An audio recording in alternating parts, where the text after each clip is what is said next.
Kawasuri Nyakwaramogi ni moko kuom jotelo mag siasa kod mago mag dinde mawuok e kaunti ma Nyamira wacho ni puonj mobam kod golo chwat e sikunde ema osekelo timbe mag achach kod weng'o mag sikunde thurka.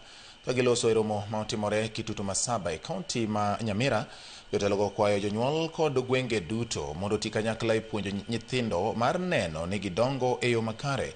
Jotelogo bende wacho ni dhungruok mag nyithindo e sikunde mondo rangi e yo makare nimar mano nyalo bedo achiel kuom gigo makelo timbego. Kuna spiriti mbaya imekuja katika mashule yetu. Wanafunzi wetu mnasikia mashule yanaendelea kufungwa. Wanafunzi hawataki kusoma. Wanafunzi hawataki kukaa kwa madarasa wasome. Hatujui wanataka nini. Wengine wamekuja nyumbani. Wazazi nataka muwakalishe chini. Muongee na wale watoto wenu. Hao wanafunzi wetu wanahitaji maarifa ya kipekee ya kuishi katika haya maisha.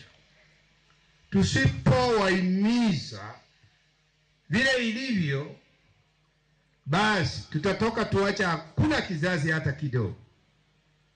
Kwa sababu wakiamua wanaenda nyumbani, ni lazima waende. Na hilo ndio tatizo kubwa. Na tutaweza kukiri ya kwamba tangu kipoko kiondolewe shuleni, hapo ndio mwanzo wa matatizo yote yako shuleni.